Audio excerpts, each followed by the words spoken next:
Blog Talk Radio. Hello, everyone. Welcome to Lori Smith on Blog Talk Radio. Good morning. It is 6 o'clock here in the morning, Wednesday morning, November the 16th. Glad to be here. This is One Child Abuse Survivor to Another. We're on for 30 minutes. It's a live internet streaming radio broadcast from blogtalkradio.com. Chat room is open, and I just popped the link in there to what we're talking about, looking at a website called Soul Expressions Abuse Recovery from Becky, and she's a counselor, and she's got a great website there dealing with mainly child sexual abuse and sexual abuse and whatnot. So if you go to that website, Soul Expressions Abuse Recovery, you can see on the left-hand side there's a whole lot of tabs there, and she's got a lot of information. And I'm getting some out of it. I hope that you are too. We've been on this for a couple of weeks now. But thanks everybody for being here. I really appreciate it.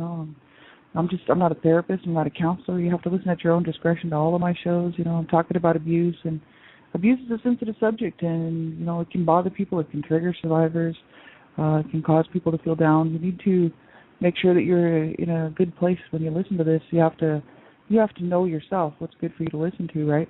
And so if you think the topics of abuse are what I'm talking about here on my shows, all of my shows, right? You have to make the right choice for yourself. If you think it may bother you, you have to turn it off, really. That is your discretion. I put a discretionary warning on the front show page of my show because, you want to be sure that you're safe enough to listen to this sort of stuff, anything like this, not just my stuff, but anyone's information about abuse, right? Because abuse, it can cause people to go backward in their healing journey if you weren't ready to kind of face something or deal with something. So you need to be very careful and cautious when you listen to my stuff, and it is really clearly your discretion to listen. So if you're under the age of 18, I ask that you have an adult, someone who's older, who's an adult, who can help you make a decision whether it's age appropriate for you, right? Because my shows are not for younger children, and there's a lot of adult content on my shows. Even though it's all about really stopping child abuse, it's not for children. These are not for younger children because I'm talking about mature adult material. And so, if you're under 18 and under, I just ask that you have an adult that, hopefully you have a parent who cares about what you're doing, or someone in your life, a teacher, school counselor, coach, somebody who you trust and who's proven themselves trustworthy, that they could listen to the show at some point or with you. And you could, then they could help you make a decision whether you should be listening or not, age appropriately, right? So thanks everybody for being here. I really appreciate it. We're just really looking at the issues of inner child healing work. That's what I've been doing for the last while now, probably last, at least 3-4 months or so. And so, inner child healing work is something I'm working through, and it's something that it's been very much healing for me to do this. I've actually come quite a ways in my healing journey, even though, sometimes I still have a hard time myself, I've come a long way, but I still have days that are hard, and I still have days where, the memories will come back or the feelings will come back of whatever I'm thinking about as far as the abuse went that I suffered as a child. And certain days are harder than others, and so it's not an easy road for people, it's a one day at a time. That's how I look at it. Because one day, I might be feeling great, and then, another day something will trigger me, or I'll just feel like sort of the same type of feelings that I had before, which is a little bit of just sadness and despair for what I had to suffer as a child and been forced to be part of as a child. And it's kind of, it's hard on a person sometimes, I think sometimes when I'm tired, it really affects me as well. And I've been extra tired this last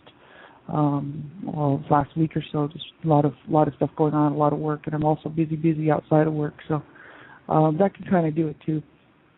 Just feeling kind of overwhelmed. And so, but also, if I was feeling overwhelmed and I hadn't been abused, it would have been so much better.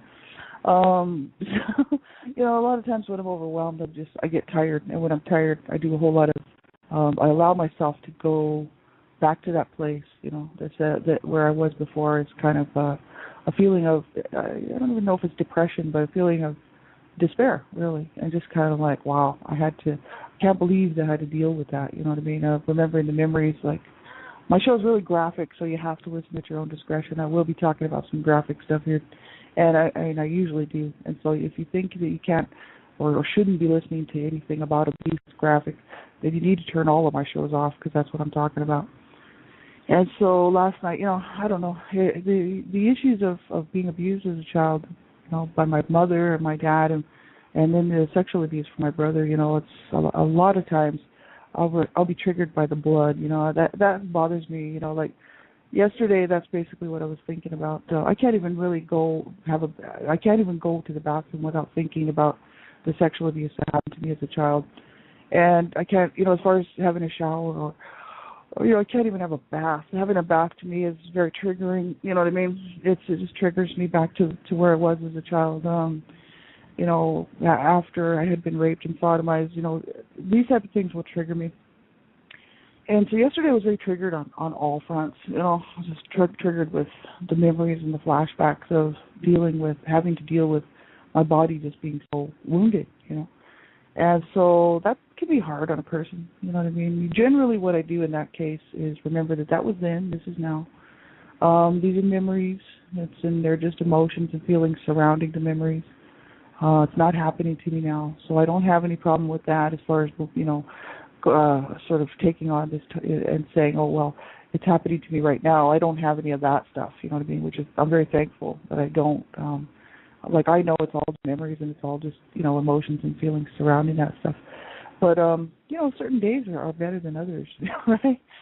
So yesterday I was really feeling quite down, and I think it's because I was a little bit angry, and that we were even covering the topics of anger here in the morning, and that's what we're still looking at from Becky's website, Soul Expressions Abuse Recovery. And I was just angry because I sit there and I think about the injustice that was done to me, and this is not even, including the way I feel about the injustice done to other people and other children, I mean, you want to talk about somebody being really mad, then if I start including that, then you'll be able to see how really mad I am and how angry I am about people doing these horrible things to people, and to children, right? This just makes me sick. But I'm just looking at my own story, my own past, right? And I'm just thinking, oh, my God, that never should have happened. And, those memories are there, you know what I mean? And I know what happened to me.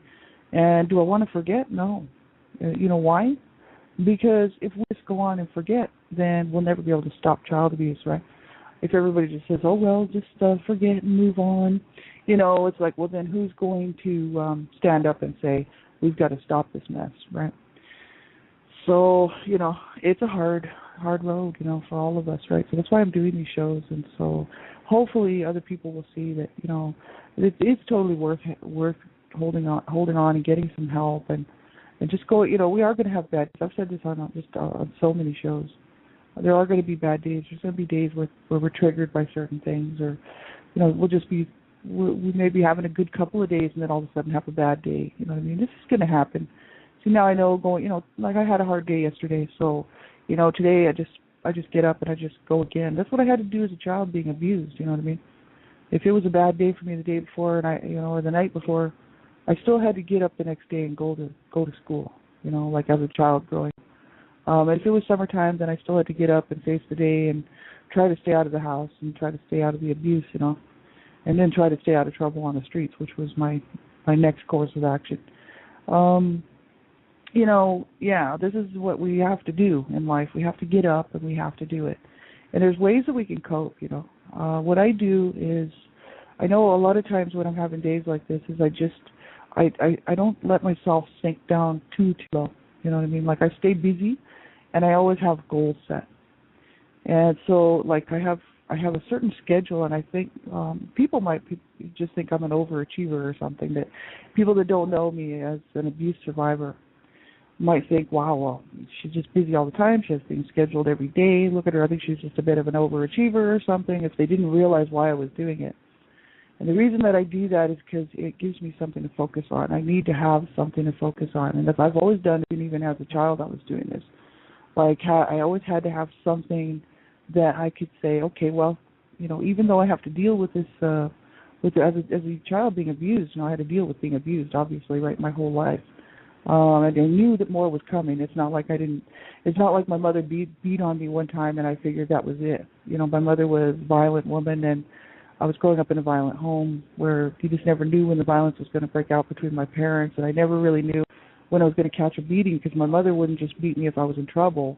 Like, my mother would just beat on me because I came in the room and had a look on my face, right? So I never knew when to expect a beating from my mother, being slapped around or cussed out, or having things thrown at me or things like this. Just was just never could tell what my mother's mood was going to be, because my mother was manic depressive and she was a violent woman. She had all kinds of problems. So I always had to stay focused on something other than my life, my abuse, So, and it kept me going, really. So I've always done that, and even as an adult, I still do it. You know what I mean? And it's not really. I don't use it to be in denial and say, oh well, as long as I stay busy enough, then I don't have to face this stuff. I don't think that's it. I think it's just that what it does is if I set these little goals for myself or this little schedule for myself to do whatever it is I'm going to do, like study or whatever, it does give me something to focus on other than my abuse, right? Because my memories, I don't have any. Like, I have a couple of good memories from childhood, you know what I mean? There's not very many, like, that I would just say. So, in other words, the memories that are good that I do have as a child do not they don't weigh more than the abuse, right? So, I mean, I do have some good memories from childhood, just a few things like, Christmas time, for instance. I love Christmas time. Christmas time, when I was growing up was not necessarily a good time because my mother was manic depressive and my parents fought at Christmas time all the time. And they used to fight on Christmas Eve because my mother would be screaming at my dad because my dad would never help her get presents for us, you know what I mean? So, like, my mom didn't have any money, you know what I mean? So she would do all this ironing and different things like this for neighbors and try to make a few dollars, babysit, other people's children and stuff to make a few bucks.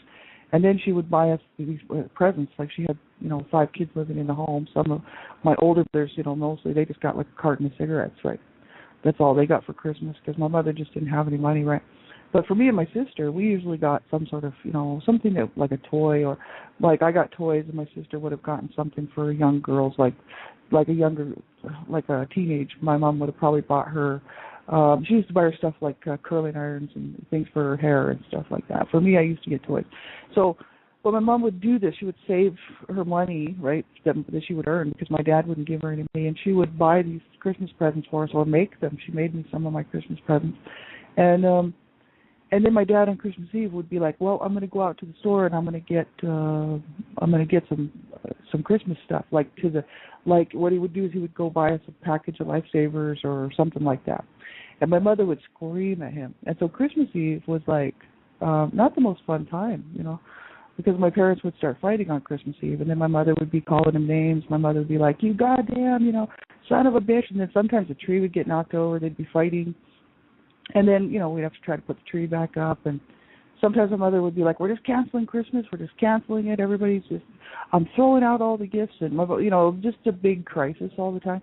So, see, I have some good memories. Like, my mother actually made me some toys, and I got toys. But the crisis that surrounded the toys was far more outweighed the good stuff. So, I mean, I can pretend all I want that it was great and it was fun. But that's just pretending because the reality of it really wasn't good.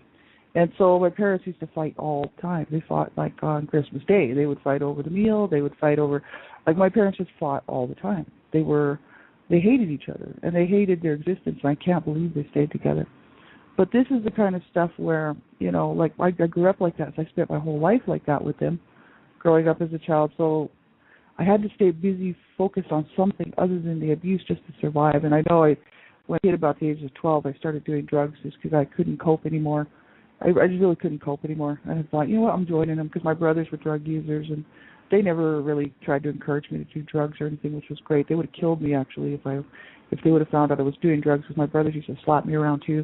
And one of my brothers was quite physically violent towards me, Howard, and he's the one that he overdosed. He died from an overdose, basically, killed himself.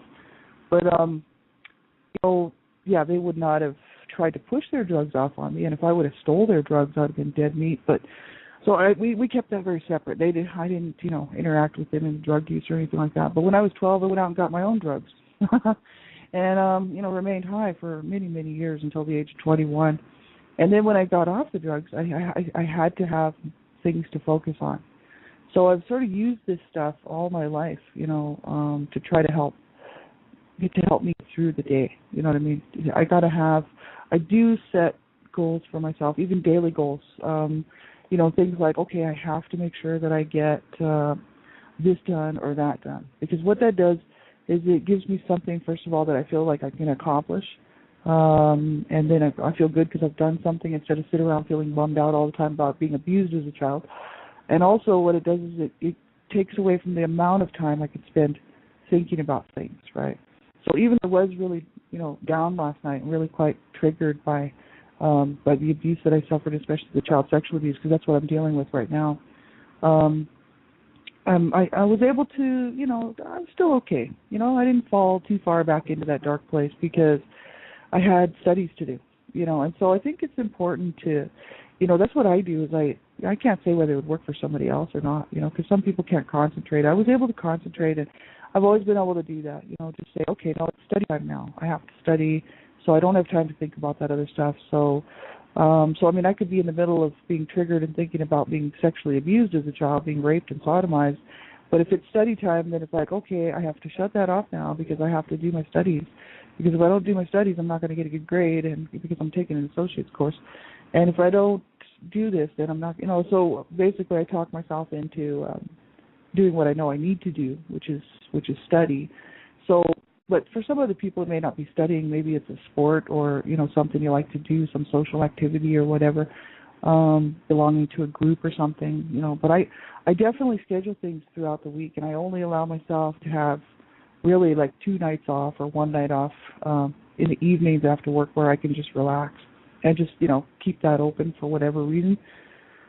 And that does help me. It helps me a lot. I don't know if it would work for anybody else. I'm not a counselor. I'm not a psychotherapist. You know what I mean? I just know that that's a coping mechanism I use instead of allowing myself to sit too long looking at or feeling what I experienced as a child, which was horrific. It does give me something to do to stay busy and focused. And a lot of people might think, well, you should slow down or you need to stop, working so hard on all this stuff. And it's like, well, no, it's actually what saves me from a lot of trouble because that I don't spiral too far down and because I don't allow myself to, you know what I mean? So I use it as a coping mechanism, and I learn a lot out of it because I'm studying all the time. So it's sort of, it's helpful for me, you know what I mean? But it's not just to keep learning. I use it for many reasons, and one is to cope from what I'm dealing with the memories and whatnot. And I mean, I don't have nearly the same issues going on since I started doing the inner child healing work. So if you can imagine, I had a bad day yesterday. Well, multiply that by about 100, and that would have been my day before I really started my healing journey. I would have ended up wanting to self-injure, wanting to kill myself, especially after a day like yesterday with the feelings of and really the flashbacks and the memories of being raped and sodomized as a child. Because I remember the pain, I remember the blood, I remember the whole thing. I was 8 years old, and I wrote about it in my book just recently. The book I just put out, One Child Abuse Survivor to the Journey, and I really detailed the whole thing. It was very explicit. But the thing is I wanted people to know the truth of what happens to a child who's being sexually abused or molested or just any type of sexual abuse, right? Absolutely horrific, and no child should ever have to go through that, you know what I mean? And yet it happened to me, so I have to deal with it, right? So my inner child is now in a safe place, and that's wonderful. Like there's no, she's not back in that old place, where she was before, stuck in that bedroom, tied up and gagged, right? No, we got that all taken care of. She's in a safe place, and thanks to Gypsy Witch and Beverly Searle and her program, Forget Talking Therapy, which really, really helped me a lot. But she's not there in that bedroom anymore. But I'm still, but me, the adult Lori, sitting here, can still remember that. And so what I'm doing is now I'm working through the stuff, and my inner child having to carry the burden and the pain and the weight of that, of being abused, and going to the bathroom and cleaning up the blood. I mean, I was 8 years old, right? And I didn't have any help, you know what I mean? It wasn't like my mother was going to help me, you know what I mean? My mother was another one of my abusers and would have bashed my head in, so my mother was responsible for a lot of my blood loss as well. And so I sit there and I think about this stuff, and I'm like, my God, that never should happen. Like, no child should ever have to suffer like that, ever. And, it's me as the adult knows this. And then me as the adult can sit there and say, well, I survived and everything like that. But then the other part of me is still horrified, right? The other part of me is horrified, right? It's like, oh my God, I never ever should have had to deal with that, you know. Those memories are there, you know, and so what I'm trying to do is learn how to, I'm still grieving them, I'm still mourning them, I'm still working the process of processing the CSA incest, right? And so even though my inner child is in such a much better place, you know, which is great, like I feel so much better, I'm still working through stuff, right? So it's, you know, it's a journey. Like I've never heard one person say, not one survivor of abuse say, well, you know, hey, one day I was hurting and the next day I was healed. I've never heard that from anybody. You know, it's a journey. I think we have to be, you know, we have to just, it may take someone else longer than it does take other people. You know, it may take, everybody's different, right? We've all been through different things and we all handle things differently. And I think what we have to do is just keep working towards what works and what helps us out, right? First of all, and also to remember that there is going to be some bad days in there too, you know, bad days and bad nights, and that we have to not allow ourselves to go backward in our healing journey because of those, right?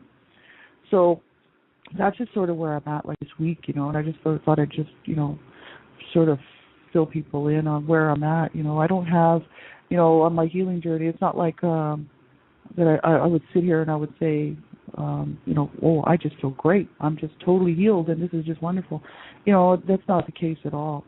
But I am managing to cope really well with things, and, you know, I'm handling it quite well. I don't, you know, I no longer want to self-injure, and I no longer want to end my life. And so that's a big, big bonus and a big plus for me, because 4.5 years ago that would have been the case, right? So I have come a long way, you know, and that's just, I still have some way to go, you know, some of this journey to do.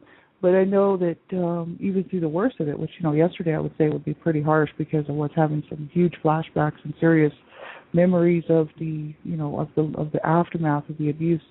You know, yesterday was a hard day for me, you know, and yet I came through it pretty good. I just made sure I got extra rest last night. I stayed busy with my studies as well for a couple hours, and came through it, you know. So I woke up this morning not feeling too bad, whereas 4.5 years ago I would have woke up this morning still wanting to kill myself.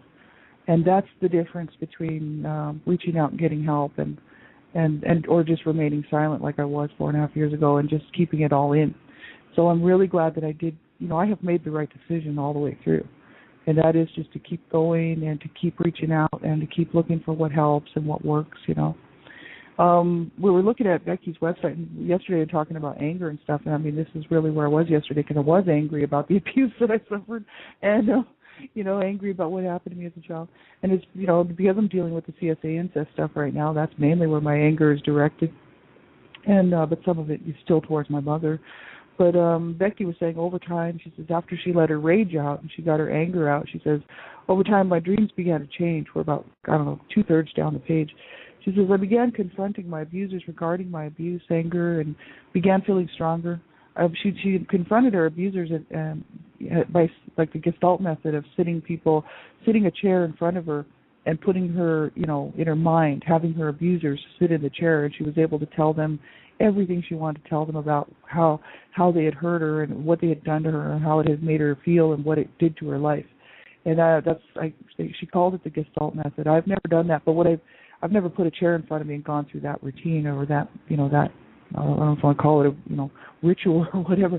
But what I did do was I wrote my book and I wrote my story. I went public with it, and that's the same exact thing. Basically, I was like in my, you know, in my abuser's face, saying, you know what, I'm going to tell the whole world what you did to me, and there you go.